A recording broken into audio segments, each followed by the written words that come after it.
Left-wing radicals William Ayers and his wife Bernadine Dorn, who served time in prison for violent crime in the 60s, have been linked to Barack Obama, as you may know, primarily through fundraising. Ayers now teaches at the University of Chicago, but apparently has not changed his ways. A number of tapes of him bashing America are circulating.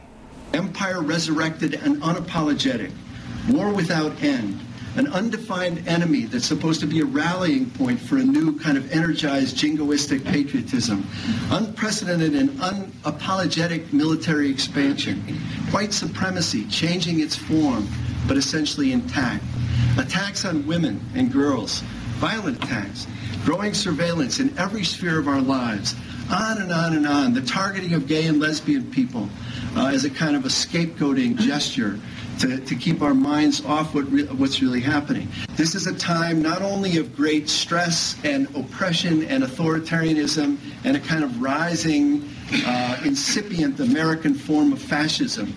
And what the government counts on, what the powerful count on, is that we will stay quiet. Of course, if we were a fascist country, Professor Ayers would be in prison. Remember, he's a convicted criminal, and he's working at the University of Chicago. Joining us now from California, conservative talk show host Melanie Morgan, who has researched Mr. Ayers. Now, here's the key question. Ayers is Ward Churchill. He's Reverend Wright. It's the same crew.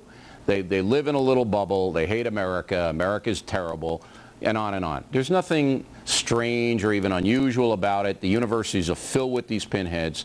Everybody knows it. The only importance of William Ayers, the only importance, and University of Chicago should be embarrassed, but they're not, is what his association is with Barack Obama. And we haven't been able to find much. We've been looking, other than a fundraiser. Have you found anything else? Well, it is the fundraiser that is one of the most important aspects of this story, Bill, and that's because the fundraiser took place in 1995, and it was sponsored by a state senator by the name of Alice Palmer, who had personally chosen Barack Obama to succeed her in her political career in the state legislature in Illinois.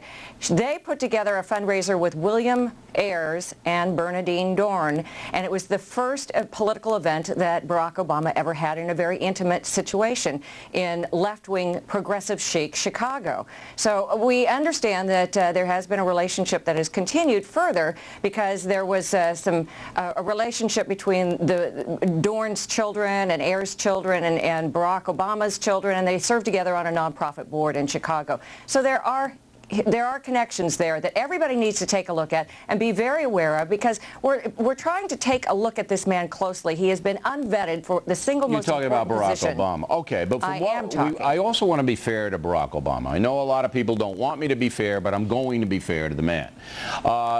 In Chicago, as you rightly described, there's a radical left-wing chic.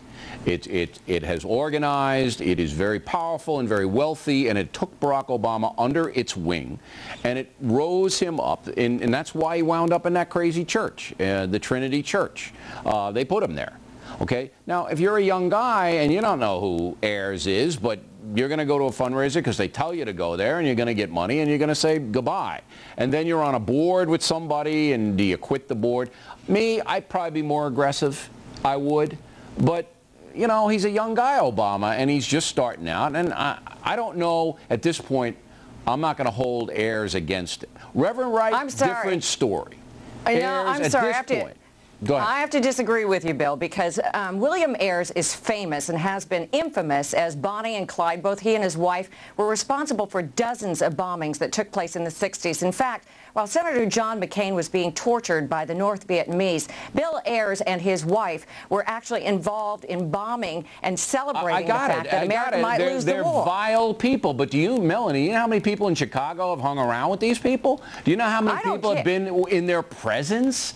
I mean, they're all over the place, these two. I understand that, but I know a lot of people from Chicago, and they would disagree that it is proper and appropriate for them to hang around with these liberal sheiks, these people who are actually involved in undermining the cause of America. And the reason why is because Bill Ayers and his wife have never renounced what took place back in the 1960s. People. And as I said, the University of Chicago. And Obama should have known about it. Okay.